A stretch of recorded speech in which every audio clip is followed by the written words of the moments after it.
Hello बच्चों, CBSE 10th class science का जो 6 चैप्टर है लाइफ प्रोसेस, उसका सेकंड पार्ट आज हम लोग पढ़ेंगे।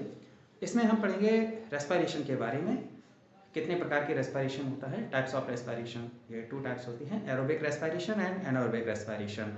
तो इस प्रोसेस में क्या होता है कि जो लिविंग बींग्स होते हैं फूड को यूटिलाइज करते हैं और एनर्जी प्रोड्यूस करते हैं। इस प्रोसेस को ही हम रेस्पिरेशन कहते हैं। रेस्पिरेशन एक ऑक्सीडेशन रिएक्शन होती है जिसमें कार्बोहाइड्रेट ऑक्सीडाइज होता है एंड एनर्जी इसमें प्रोड्यूस हो जाती है। और ये सारी प्रोसेस जो होती है वो माइटोकॉन्ड्रिया में होती है। Mitochondria is the site of respiration and the energy release is store in the form of ATP. तो एनर्जी जो होती है ये एटीपी के रूप में माइटोकॉन्ड्रिया में स्टोर हो जाती है। वहाँ पर एटीपी क्या होता है कि ATP is stored in mitochondria and release at पर नीड एटीपी एडिनोसिन ट्राइफॉस्फेट, इसका पूरा नाम होता है। तो इसके जो इक्वेशन होती है वो इस प्रकार से हम लिख सकते हैं। रेस्पिरेशन में इक्वेशन इस प्रकार से होती है। इसमें देखिए जो कार्बोहाइड्रेट होता है जो ग्लूकोज के फॉर्म में जो कार्बोहाइड्रेट कॉम्प्लेक्स सब्सटेंस होता है ग्लूकोज फॉर्म में आ जाता है ब्रेक डाउन होके, और ऑक्सीजन के द्वारा ये जो है कंबाइन होके carbon dioxide and water by product के रूप में निकलते हैं और एनर्जी हमारे माइटोकॉन्ड्रिया में ये प्रोड्यूस होती है। तो ये सारी प्रोसेसेस जो होती हैं ये सारी प्रोसेस सेल के अंदर होती हैं। अब स्टेप बाय स्टेप हम यहाँ पढ़ेंगे। तो ब्रेक डाउन होता है पहले ग्लूकोज का पायरूवेट में। This step happens in the cytoplasm. तो पायरूवेट में जो ब्रेक डाउन होता है ये साइटोप्लाज्म में होता है। ग्लूकोज मॉलिक्यूल्स जो होते हैं break down into pyruvic acid and glucose molecules is composed of 6 carbon atoms. जैसे कि आप जानते हैं कि ग्लूकोज में जो कार्बन के जो एटम्स होते हैं वो 6 कार्बन एटम्स होते हैं, while pyruvic acid is composed of 3 carbon atoms. जो इसमें फिर जो 3 कार्बन एटम्स जो है पायरूवेट के यहाँ बन जाते हैं। अब यहाँ पर हम पायरूविक एसिड के बारे में देखते हैं कि जो फर्दर इसमें जो breaking down of pyruvic acid takes place in the mitochondria. ये सारी जो प्रोसेसेस हो रही हैं पायरूविक एसिड की माइटोकॉन्ड्रिया में होती है। तो molecules form depend on the types of respiration in a particular organism. Particular organism में अलग अलग जो है रेस्पिरेशन होती है। ये पर्टिकुलर ऑर्गेनिज्म पर डिपेंड करती है कि किस प्रकार का ये रेस्पिरेशन है। जैसे कि एरोबिक रेस्पिरेशन होता है और एनारोबिक रेस्पिरेशन, ये पार्टिकुलर ऑर्गेनिज्म पर ही डिपेंड करता है।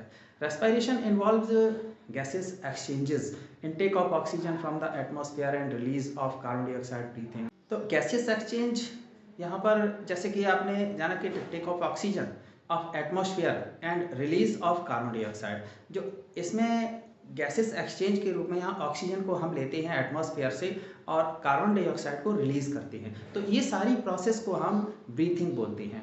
तो ब्रीथिंग को एक बार फिर आप समझ लीजिए क्या होती है ब्रीथिंग। इसमें गैसेस एक्सचेंजेस होती हैं, जैसे कि ऑक्सीजन को हम एटमॉस्फेयर से लेते हैं और कार्बन डाइऑक्साइड को रिलीज कर देते हैं। तो ये प्रोसेस कहलाती है ब्रीथिंग। तो ब्रीथिंग को समझने के बाद में हम यहाँ जानते हैं कि break down of simple food in order to release our energy inside the cell. Cell के अंदर किस प्रकार से एनर्जी जो है प्रोड्यूस होती है, कैसे ये ब्रेक डाउन होते हैं जो मॉलिक्यूल्स होते हैं, उसके बाद में ये रेस्पिरेशन प्रोसेस होती है। तो सेल के अंदर ये प्रोसेस होती है, इसीलिए इसको हम सेलुलर रेस्पिरेशन भी कहते हैं। तो सेलुलर रेस्पिरेशन को हम यहाँ समझ चुके हैं। जैसे कि सेल के अंदर माइटोकॉन्ड्रिया होती है, माइटोकॉन्ड्रिया में एटीपी की फॉर्म में एनर्जी स्टोर हो जाती है। तो अब यहाँ हम बात करते हैं टाइप्स ऑफ रेस्पिरेशन की। तो there are 2 types of respiration, aerobic respiration and anaerobic respiration. Aerobic respiration, this type of respiration happens in the presence of oxygen. Aerobic respiration जो होती है ऑक्सीजन की प्रेजेंस में होती है। ऑक्सीजन की प्रेजेंस में ये रेस्पिरेशन होती है। जैसे में pyruvic acid is convert into carbon dioxide. जो पायरूविक एसिड होता है वो कार्बन डाइऑक्साइड में कन्वर्ट हो जाता है और एनर्जी जो है रिलीज होती है and water molecules is also form. Oxygen होती है यीस्ट में। ये प्रोसेस जब होती है एनारोबिक रेस्पिरेशन वाली, तो इसमें लेक ऑफ ऑक्सीजन होती है, ऑक्सीजन की कमी होती है और एथिल अल्कोहल प्रोड्यूस होती है, कार्बन डाइऑक्साइड बनती है और एनर्जी प्रोड्यूस होती है। इसमें जो अब अदर जो रेस्पिरेशन है जैसे कि मसल्स में भी ये रेस्पिरेशन होती है। तो पायरूवेट लेक ऑफ ऑक्सीजन इसमें जो पायरुवेट कन्वर्ट होता है लैक ऑफ ऑक्सीजन में जो मसल्स में होती है, इसमें लैक्टिक ऑक्सीजन की प्रेजेंस में ये सारी प्रोसेस होती है और कार्बन डाइऑक्साइड और वाटर प्रोड्यूस करती है। ये जो पायरुवेट होता है कार्बन डाइऑक्साइड और वाटर में कन्वर्ट हो जाता है और एनर्जी हमें प्रोवाइड करता है एटीपी के फॉर्म में। It is stored in the mitochondria. अब जैसे कि आप जानते हैं कि जो मसल्स में लैक्टिक एसिड, अभी मैंने यहाँ बताया कि मसल्स में लैक्टिक एसिड बनती है, तो लैक्टिक एसिड की बनती कैसी है इस पर भी हम जरा विचार कर लेते हैं। जैसे हमारी जो लेग्स होती हैं, पैर होते हैं, उसमें पेन होता है बहुत ज़बरदस्त जब हम कोई फिजिकल वर्क करते हैं या दौड़ते हैं। Pain in legs muscles while running, जब हम दौड़ते हैं तो हमारे जो मांसपेशियां होती हैं पैर की, उसमें दर्द होना शुरू हो जाता है, पेन होना शुरू हो जाता है। When someone runs too fast, अब जब कोई बहुत तेज़ दौड़ता है, he may experience throbbing pain in the leg muscles, वो अपने जो लेग मसल्स होती हैं उनमें बहुत तेज़ दर्द महसूस करता है। This happens because the anaerobic respiration takes place in the muscles. ये सारी क्रियाएं इसलिए होती हैं, ये दर्द इसलिए होता है क्योंकि जो एनारोबिक रेस्पिरेशन होती है वो हमारी मसल्स में होती है। तो during running the energy demand from the muscle cells increase, तो दौड़ने के दौरान एनर्जी की डिमांड बहुत ज़्यादा बढ़ जाती है। जब हम कोई फिजिकल वर्क करते हैं या दौड़ते हैं तो एनर्जी की डिमांड ज़्यादा हो जाती है जो मसल सेल्स को। इस कारण से वहाँ पर एनारोबिक रेस्पिरेशन जो होती है और लैक्टिक एसिड वहाँ पर बनना शुरू हो जाती है, यानी लैक्टिक एसिड इस प्रोसेस में बनती है। तो the deposition of the lactic acid and causes pen in the leg. तो यहाँ क्या होता है कि जो मसल्स होती हैं उसमें लैक्टिक एसिड डिपोजिट हो जाती है, वहाँ पर जमा हो जाती है, आराम हो जाता है फॉर समटाइम्स एरोबिक रेस्पिरेशन जो कि होती रहती है हमारी बॉडी के अंदर। इस कारण से जो है फिर ये दर्द भी बंद हो जाता है। ऑफकोर्स अब ये जो एरोबिक रेस्पिरेशन होती है, ये सारी प्रोसेसेस जो होती है माइटोकॉन्ड्रिया में होती है। जैसे कि इसमें एंड प्रोडक्ट जो बनता है वो कार्बन डाइऑक्साइड और वाटर बनता है एंड एनर्जी इसमें रिलीज होती है। More amount of energy is released in this process aerobic respiration में। अब आते हैं इक्वेशन पे। तो इक्वेशन में हम देखते हैं कि जो ग्लूकोज होता है, ग्लूकोज के 6 कार्बन मॉलिक्यूल्स जो पायरुवेट में कन्वर्ट हो जाते हैं, पायरुवेट के 3 कार्बन मॉलिक्यूल्स में, और ये जो है कार्बन डाइऑक्साइड और वाटर बाई प्रोडक्ट में यहाँ पर बनता है और एनर्जी प्रोड्यूस होती है। ये प्रोसेस जो होती है ये एरोबिक रेस्पिरेशन होती है। एनारोबिक रेस्पिरेशन क्या होती है? Takes place in the absence of oxygen. जैसे कि अभी आपको बताया गया कि जो एनारोबिक रेस्पिरेशन होती है वो ऑक्सीजन की एब्सेंस में होती है। ऑक्सीजन की एनारोबिक रेस्पिरेशन में कोई आवश्यकता ही नहीं होती है। ऑफकोर्स इन द साइटोप्लाज्म, तो ये जो होती है ये साइटोप्लाज्म में होती है। एनारोबिक रेस्पिरेशन कहाँ होती है? साइटोप्लाज्म में होती है। और एरोबिक रेस्पिरेशन जो होती है वो माइटोकॉन्ड्रिया में होती है। इस बात को भी ध्यान रखना है। तो एंड प्रोडक्ट्स जो बनते हैं इसमें एनारोबिक रेस्पिरेशन में, एंड प्रोडक्ट्स होते हैं अल्कोहल और लैक्टिक एसिड। और जबकि एरोबिक रेस्पिरेशन में एंड प्रोडक्ट बनता है carbon dioxide and water and energy release होती है। तो जो एनारोबिक रेस्पिरेशन होती है उसमें less amount of energy release होती है, बहुत कम मात्रा में एनर्जी रिलीज होती है। तो इक्वेशन भी इसकी लिस्ट में इस प्रकार से यहाँ पर होती है कि ग्लूकोज कन्वर्ट होता है पायरुवेट में, और पायरुवेट जो होते हैं वो एथेनॉल और वाटर में कन्वर्ट हो जाती है और एनर्जी इसमें रिलीज होती है। मसल सेल्स में भी इसी प्रकार से रिएक्शन होती है, उसमें भी वाटर और एनर्जी इसमें प्रोड्यूस होती है। इसमें ग्लूकोज जो होता है पायरुवेट में कन्वर्ट होता है और पायरुवेट जो होता है लैक्टिक एसिड में कन्वर्ट हो जाता है एंड एनर्जी इसमें प्रोड्यूस हो जाती है। अब आते हैं हम एक्सचेंज ऑफ गैसेस पर आते हैं। तो गैसेस के एक्सचेंज देखिए किस प्रकार से होते हैं। For aerobic respiration organism need a continuous supply of oxygen. जो एरोबिक रेस्पिरेशन होती हैं ऐसे जीवों को लगातार ऑक्सीजन की सप्लाई की आवश्यकता होती है, और जो कार्बन डाइऑक्साइड प्रोड्यूस्ड होती है during the process need to be removed from the body. तो जब एरोबिक रेस्पिरेशन होती है हमारी बॉडी के अंदर, जैसे कि रिएक्शन में आपने यहाँ पर देखा, तो उसमें एनर्जी भी प्रोड्यूस हो रही है और कार्बन डाइऑक्साइड बन रही है, और ये कार्बन डाइऑक्साइड रिमूव होती रहती है हमारी बॉडी से। इस प्रकार से ये प्रोसेस चलती रहती है। Different organism use different methods for the intake of oxygen in the expulsion of carbon dioxide. Different organism different method use करते हैं, ऑक्सीजन इनटेक करते हैं and XPulse of carbon dioxide Diffusion is the method which is utilized by unicellular and some simple organism for this purpose in the plants also. Diffusion is utilized for exchange of gases. तो gases जो है diffusion process के द्वारा exchange होती रहती हैं। जो oxygen होती है ये भी डिफ्यूज़न प्रोसेस के द्वारा ये लेती हैं और डिफ्यूज़न प्रोसेस के द्वारा ही ये कार्बन डाइऑक्साइड को रिलीज़ करती रहती हैं। In complex animals respiratory system does the job of exchange of gases. जो कॉम्प्लेक्स जो एनिमल्स होते हैं उनमें एक रेस्पिरेटरी सिस्टम होता है और उसमें ही ये पूरी प्रोसेसेस होती रहती हैं। अब इसमें यहाँ हम देखते हैं कि जो गिल्स होती हैं, gills are the respiratory organ for the fishes. मछलियों में गिल्स पाई जाती हैं और उनका ये रेस्पिरेटरी ऑर्गन्स होता है। फिशेस टेक इन ऑक्सीजन। फिशेस क्या होती हैं, ऑक्सीजन को वो लेती हैं, लेकिन वो लेती कैसे हैं, वो वाटर में जो ऑक्सीजन डिजॉल्व होती है उसी में से ऑक्सीजन को ये लेती हैं। तो dissolve in water through gills, gills के थ्रू जो वाटर में ऑक्सीजन डिजॉल्व होती है उसको ये लेती रहती हैं। Since availability of the oxygen is less in the aquatic environment. अब चूँकि जो एक्वाटिक एनवायरनमेंट होता है, जो जलीय पर्यावरण होता है जल के अंदर, पानी के अंदर, उसमें ऑक्सीजन बहुत ही कम मात्रा में होती है। So the breathing rate of aquatic organism is faster. तो इस कारण से जो ऑर्गेनिज्म पानी के अंदर रहते हैं उनकी जो ब्रीथिंग रेट होती है बहुत ही फास्ट होती है। जो अन्य जो इस ज़मीन पर रहने वाले जितने भी स्थलीय जीव होते हैं उनकी अपेक्षा यदि देखा जाए तो जल में रहने वाले जीवों की जो ब्रीथिंग रेट होती है वो बहुत ही फास्ट होती है। अब यहाँ हम समझते हैं कि जो इंसेक्ट्स होते हैं, insect have a system of spiracles. Fishes में तो आपने समझ लिया कि उनमें गिल्स होती हैं और उनकी रेस्पिरेटरी जो रेट होती है बहुत ही फास्ट होती है। अब इंसेक्ट की हम बात करें तो insects have a system for spiracles. Insects have a system of a spiracles and tracheae. Spiracles and tracheae उसमें पाई जाती है which is used for taking in the oxygen. Oxygen को लेने के लिए उनके अंदर जो है ये ट्रैकियाज एंड स्पाइरिकल्स पाई जाती हैं। जो टेरेस्ट्रियल ऑर्गेनिज्म होते हैं हैव ए डेवलप्ड लंग्स। जो टेरेस्ट्रियल ऑर्गेनिज्म होते हैं, जो स्थलीय जीव होते हैं, जमीन पर रहने वाले जो ऑर्गेनिज्म होते हैं उनमें डेवलप्ड लंग्स पाए जाते हैं for exchange of gases. Gases के एक्सचेंज के लिए डेवलप्ड लंग्स पाए जाते हैं, फेफड़े पाए जाते हैं उनमें। तो availability of oxygen is not problem in the terrestrial environment.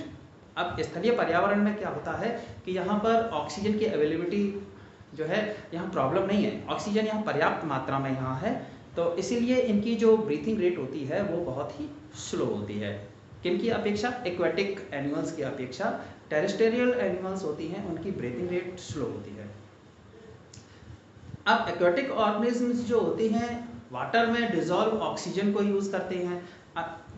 इस कारण से वहाँ उनकी जो फास्ट होती है, क्योंकि उसमें वाटर में ऑक्सीजन कम मात्रा में होती है, इसलिए उनकी जो ब्रीथिंग रेट होती है वो फास्ट होती है। जबकि टेरेस्ट्रियल एनिमल्स होती हैं उनमें एनवायरनमेंट में पर्याप्त मात्रा में, बहुत ज़्यादा मात्रा में ऑक्सीजन होती है, इस कारण से उनकी जो ब्रीथिंग रेट होती है वो स्लो होती है एक्वेटिक की अपेक्षा। अब हम यहाँ देखेंगे ह्यूमन रेस्पिरेटरी सिस्टम को समझते हैं कि ह्यूमन रेस्पिरेटरी सिस्टम क्या होता है। तो human respiratory system is composed of a pair of lungs. Human जो रेस्पिरेटरी सिस्टम होता है ये 2 लंग्स इसमें पाए जाते हैं और these are attached to the system of tubes. ये दोनों लंग्स जो होते हैं एक ट्यूब्स के साथ में अटैच रहते हैं। एक सिस्टम यहाँ पर बना होता है और उसी में ये ट्यूब्स में अटैच रहते हैं विच opens on the outside through the nostrils. और ये जो खुला हुआ होता है नॉस्ट्रल, यानी कि हमारी जो नॉस्ट्रल होती है उसके थ्रू बाहर ये खुलता है। Following are main structure in the human respiratory system. हम इसके ह्यूमन रेस्पिरेटरी सिस्टम को स्टेप बाय स्टेप यहाँ पर समझते हैं। तो सबसे पहले यह देखते हैं कि nostril. Nostril, these are 2 nostrils, 2 nostrils होती हैं which converge to form a nasal passage. Nasal cavity जिसको हम बोलते हैं, नेसल कैविटी भी बोलते हैं, ये नेसल पैसेज जो होती हैं ये पाई जाती हैं, 2 होती हैं। And the nostril is lined by air and hair and the remains wet due to mucus secretion. इसमें आप एक बात को यहाँ समझ लीजिए कि जो इसके अंदर जो नेसल पैसेज होती हैं, नेसल कैविटी होती है, वहाँ पर नॉस्ट्रल में एयर्स पाए जाते हैं, बाल पाए जाते हैं इसमें, और कुछ म्यूकस भी सिक्रेशन इसमें होता रहता है। इसके कारण से क्या है, वहाँ अंदर वेट रहता है, यानी कि गीला बना रहता है। अब इसकी किस लिए होता है, फिल्ट्रेशन के लिए होता है। हमारी बॉडी में अंदर एनवायरनमेंट से कोई प्रदूषित पदार्थ या बाहरी पदार्थ जो है अंदर एंटर न कर सके ऑक्सीजन के या हमारी जो एयर के साथ में, इसलिए ये हमारी बॉडी के अंदर पूरा ये फंक्शन होता है। तो ये जो डस्ट पार्टिकल्स वगैरह होते हैं, ये डस्ट पार्टिकल्स हमारे एयर्स यानी बालों में फंस जाते हैं या म्यूकस में चिपक कर रह जाते हैं और फ्रेश एयर हमारी जो लंग्स के अंदर एंटर करती है। नॉस्ट्रल के बाद होता है फेरिंग्स आता है और it is a tube like structure. Pharynx जो होता है ट्यूब लाइक स्ट्रक्चर होता है which continues after the nasal passage. Nasal passage के बाद जो है ये स्ट्रक्चर आता है एंड देन लैरिंग्स। इसके बाद में लैरिंग्स पार्ट होता है, this part comes after the pharynx. तो अब फेरिंग्स में क्या होता है कि this is also called the voice box. इसको हम वॉइस बॉक्स के रूप में भी जानते हैं क्योंकि ये इससे आवाज़ प्रोड्यूस होती है।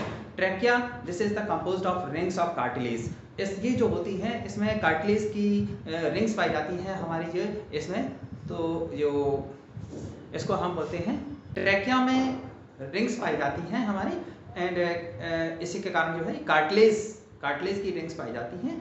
तो ये cartilaginous rings prevents the collapse of trachea in the absence of air. जब एयर अंदर नहीं होती है तो इसको कोलैप्स होने से बचाती है जो ट्रैकिया। इसी के कारण जो है ये कार्टिलेज की रिंग्स बने इसमें पाई जाती है। इसके बाद में जो नेक्स्ट पार्ट आता है bronchi. The pair of ब्रोंकेस comes out from the trachea. एक जोड़ी जो है यहाँ पर ट्रैकिया के बाद में ब्रोंकीज आ जाती हैं। इसके बाद में one bronchus going to each lung, और प्रत्येक लंग्स में एक ब्रोंकस जो है जाता है। तो इस प्रकार से ये ब्रांचेस में अंदर लंग्स में जो है ब्रांचेस में ये डिवाइड हो जाता है एंड सब ब्रांचेस इनसाइड द लंग्स। इसमें बहुत सारी ब्रांचेस, इसमें मिलियंस ऑफ ब्रांचेस अंदर जो है डिवाइड हो जाती हैं और अंत में इसका जो एक पार्ट्स होता है उसको हम कहते हैं alveoli. These are a sac of the end of bronchioles. Sac of the end of bronchioles, अंत यानी कि लास्ट जो पार्ट होता है एल्वेली। और ये जो है एक प्रकार से जैसे हम बोल सकते हैं यहाँ पर बैलून्स टाइप में स्ट्रक्चर होती हैं हमारे जो लंग्स के अंदर, वेरी थिन होती हैं इनकी मेम्ब्रेन्स जो है and is the place where blood capillaries opens. यहाँ पर ब्लड कैपिलरीज भी ओपन्स होती हैं। दिस इज एल्वुलस, इसको एल्वुलस बोलते हैं। Where the oxygen mixes with the blood and carbon dioxide, जहाँ पर ऑक्सीजन और जो कार्बन डाइऑक्साइड होता है वहाँ मिक्सेस होते हैं and exit from the bloods, और ब्लड से ये एक्सिट हो जाता है यहाँ पे carbon dioxide. The exchange of gases in alveoli take place due to the pressure of differentials. Alveoli में जो गैसेस का एक्सचेंज होता है वो उसकी प्रेशर डिफरेंशियल्स पर जो है डिपेंड करता है। And the passage of air through the respiratory system in human beings को हम यहाँ समझते हैं कि किस प्रकार से जो है इसका पैसेज होता है। सबसे पहले यहाँ आपने जैसे कि देखा नॉस्ट्रल, नॉस्ट्रल के बाद में फिर आपका ये नेक्स्ट पार्ट आ जाता है। नॉस्ट्रल के बाद में आता है फेरिंग्स, फेरिंग्स के बाद फिर लैरिंग्स आता है, देन लैरिंग्स के बाद नेक्स्ट पार्ट आ जाता है आपका ट्रैकिया बोलते हैं हम जिसको, ट्रैकिया। ट्रैकिया के बाद में फिर bronchus and then bronchioles and last में एल्वुलीज पाई जाती हैं। तो ये आपका passage of air through the respiratory system है ह्यूमन बींग्स में। अब हम यहाँ ब्रीथिंग मैकेनिज्म के बारे में यहाँ बात करते हैं। तो breathing mechanism of lung is controlled by the diaphragm. हमारे जो ब्रीथिंग सिस्टम है लंग्स का जो कंट्रोल किया जाता है, ब्रीथिंग मैकेनिज्म है ये कंट्रोल किया जाता है डायफ्राम एंड द इंटरकॉस्टियल मसल्स के द्वारा। Diaphragm is a membrane. Diaphragm क्या होती है? मेम्ब्रेन होती है जो हमारे लंग्स के जो नीचे यहाँ पर आपको मिलेगी, लंग्स के नीचे यहाँ पर पाई जाती है। डायफ्राम जो है मेम्ब्रेन के रूप में होती है विच separate the thoracic chambers for the abdominal cavity.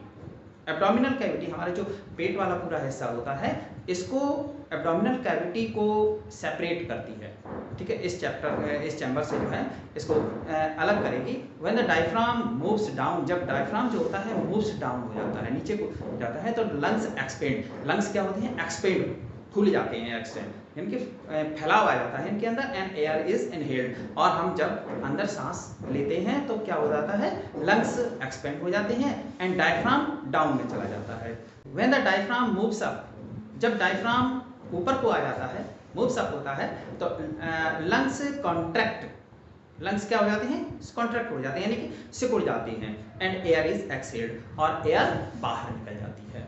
तो इस प्रकार से डायफ्राम जब डाउन में जाता है तो एयर को हम इनहेल करते हैं और एक्सपेंड हो जाती हैं हमारे लंग्स, एंड जब डायफ्राम अपवर्ड जाता है तो लंग्स जो है कॉन्ट्रैक्ट कर जाते हैं, सिकुड़ जाते हैं, और हमारा जो है जो हम एयर को है वो बाहर निकाल देते हैं।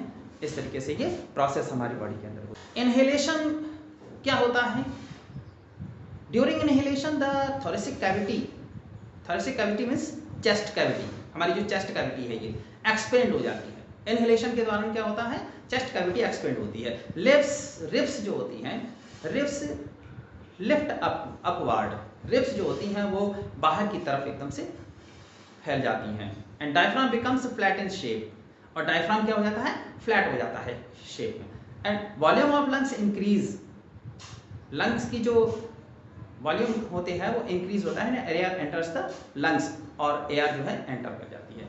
एक्सहेलेशन क्या होता है, जब थोरेसिक कैविटी कॉन्ट्रैक्ट होती है, थोरेसिक कैविटी ये जो कॉन्ट्रैक्ट होती है तो रिब्स मूव डाउनवर्ड्स, तो रिब्स जो होती हैं वो डाउनवर्ड्स चले जाती हैं, अंदर की तरफ चली जाती हैं। थोरेसिक कैविटी कॉन्ट्रैक्ट हो जाती है यानी सिकुड़ जाती है, और रिब्स जो होते हैं अंदर की तरफ चली जाती हैं, डाउनवर्ड जाती हैं, एंड डायफ्राम जो होता है बिकम्स डाउन शेप्ड हो जाता है।